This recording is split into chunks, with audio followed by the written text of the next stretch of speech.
What if I told you that 95% of your problems are of your own doing? Would you believe it? Yep, it's true. Now, let me tell you a bit of a backstory. Around 6 years ago, I used to live in the hood.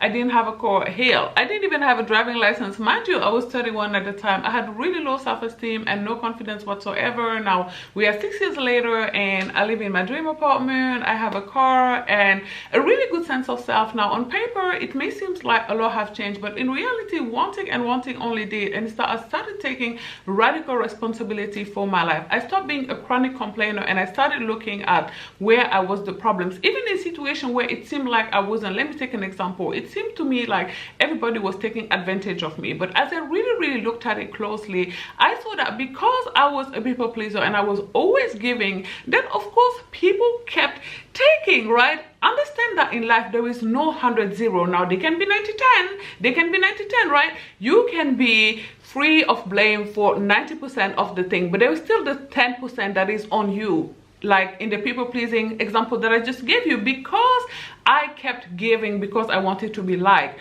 then of course the people kept taking, they kept taking advantage because I was willing to give. Now instead of stopping to give, okay, I kept giving and then I would complain about it over and over and over and over and over again, when I could have simply stopped the cycle by stopping the giving. Okay, this is what I mean by taking radical responsibility for your life, even when it seems as you are not the problem. See, most people love being the victim, right? Because it's very validating. You tell people your sob story and they go, oh, you poor thing, blah blah blah. Maybe they even have a similar story and they're all trauma bond. But let me tell you something, everybody has a sob story in this life. Every living, breathing human being can tell you a sob story. From Oprah Winfrey to Viola Davis, they all have a sob story. It didn't stop them from going and getting what they wanted out of this life. Okay, so don't let your sob story stop you from going and getting success. Okay, whatever it is you want in life is on the other end of victim mindset and victim mentality. And I know that a lot of people don't like this type of content because they're like, oh, pulling yourself by the bootstrap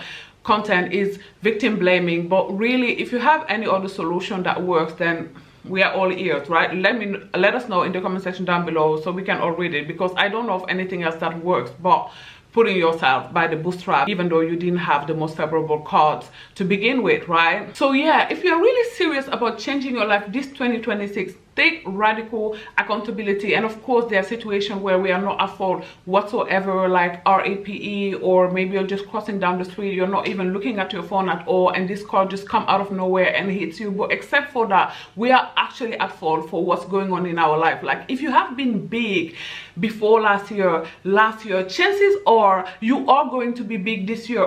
Especially if you continue doing the exact same things that made you gain the weight to begin with. Like if you don't start working out and continue eating Chipotle on Mondays, KFC on Tuesday, Wendy's on Wednesday, like your back is gonna be as big this year as it was last year and the years before last. Okay, if you have been dating the same type of men over and over and over and over again, there is something wrong with your selection. There is something in the way you are picking this man that is not okay. If it's the same loser after loser after loser after loser, I am sorry to say, but you are actually at fault here. There is something wrong with your picker, okay? If you never have any money, then there is something wrong with the way you are spending, or perhaps you are not earning enough. But unfortunately, that is the truth. Okay, if you're always finding yourself having to call around, hey, can you lend me a 50? Oh, do you have $75? I'll give it back next year. Oh, do you have this? Do you have that? Then there is something that is going on. Like I said, either you are overspending, spending more money than you have coming in, or you don't have enough money coming in. You have to look for a second job or another job, or I don't know, but do something, anything, because the truth is other adults are not actually responsible for funding your lifestyle. Okay, so yeah, in closing of this video, I'm gonna tell you about a time I took radical accountability about my weight. So this was around last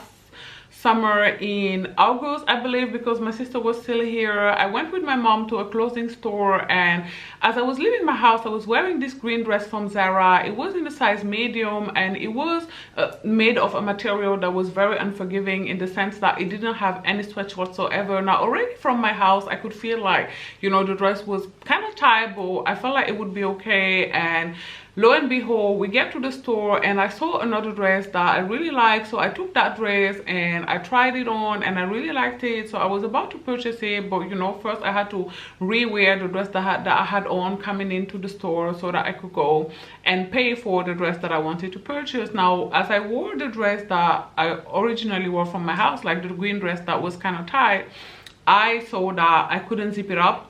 And I pushed and pushed and pushed and forced and forced and forced in order to zip it up, but it ended up, you know, blowing up on me. Like the zipper ended up exploding. Now that's when I knew that I was cooked. But I still walked to my mom, who was in the other clothing cabin, and I asked her to try and help me close it, zip it up. But I knew that, you know, the zipper was effed up, that it wouldn't work. Deep down inside, I knew that. So anyways, I was just grateful that it happened in a clothing store. So I ended up, you know, paying for the dress that I saw that I liked, that I was going to purchase anyway, and I wore that dress and I put, you know, the dress that I had coming into the store in the bag that they give you. Actually, they make you pay for it now.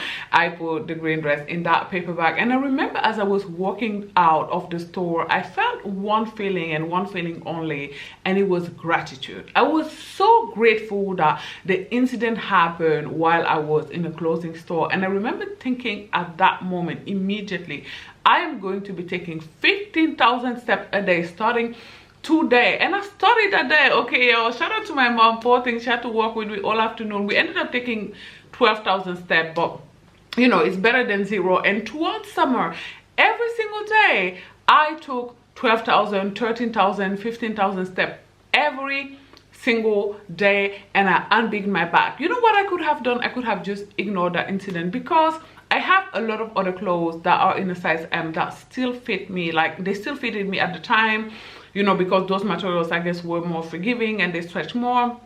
Most of my jeans still fitted, most of my t-shirts still fitted. So I could have said, oh, you know, this is not much. Like, and it really wasn't much. Maybe it was around 7 pounds or stuff that I had gained, but I put a stop to it immediately. Immediately, the universe, God, whatever, you know, you believe in, send me that sign. I didn't ignore the sign, because that is how people get ginormous. Believe it or not, people don't get ginormous from one day to another. You don't just waste 200 pounds from one day to another. Like, it doesn't happen overnight.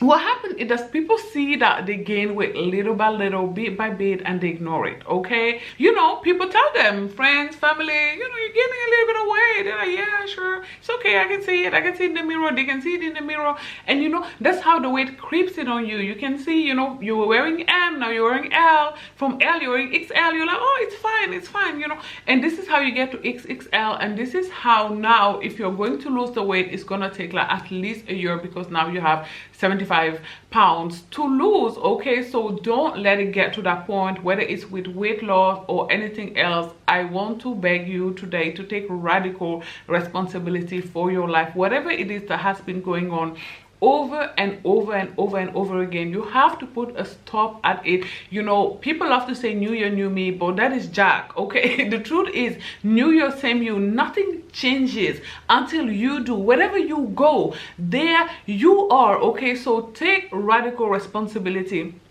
for your life, because you are not a victim. Life is not happening to you. As a matter of fact, you are happening to life. That is something I tell myself every single day as I'm walking around. Okay, life is not happening to me. I am happening to life. You are not a victim. Okay, so in 2026, if you are really serious about changing, about improving your life, take radical responsibility for everything. Whatever happened, say it's my fault. Always think, in every situation, in everything that happened, always ask yourself, what is it that I could have done differently? In every situation, whatever it is, even if it doesn't sound fair to you at first, even if it seems like you are not at fault, even if it seems like you've done nothing wrong, I beg you to still, with time, introspect and ask yourself with a cool head, when you've calmed down, is there anything at all that I could have done differently in the selection process? Like, ask yourself and be honest with yourself as well, right? Because otherwise it's just a waste of time. When being introspective, it's really important to be honest with yourself, right? Ask yourself, is there anything I could have done differently? If you don't trust yourself to introspect, then perhaps you can do it with a mental health professional. You can ask them, do you feel like there is anything that I could have done that would have alleviated this situation? And they will tell you. But yeah, get into the habit of introspecting and asking yourself in every given situation, what did I do wrong? What could I have done differently? Now, I'm not saying be hard with yourself. I'm not saying don't practice self-compassion. I'm saying when it's all said and done, when you forgive yourself, still sit down and ask yourself, what could I have done differently next time? What am I going to do in order to alleviate such situation? That is how you're really going to change your life in 2026. That is how your life is literally going to improve, or actually going to improve, okay? If you take radical responsibility, take radical accountability for your life, okay? I hope that this video is helpful to somebody. If you found it helpful, do not forget to give it a thumbs up in the comment section down below. Let me know, what do you think about people who are really upset about the pulling yourself by the bootstrap mentality? Do not forget to subscribe to my channel as well, and I will talk to you girls soon, and very soon. Bye girls, thanks for watching. Mwah.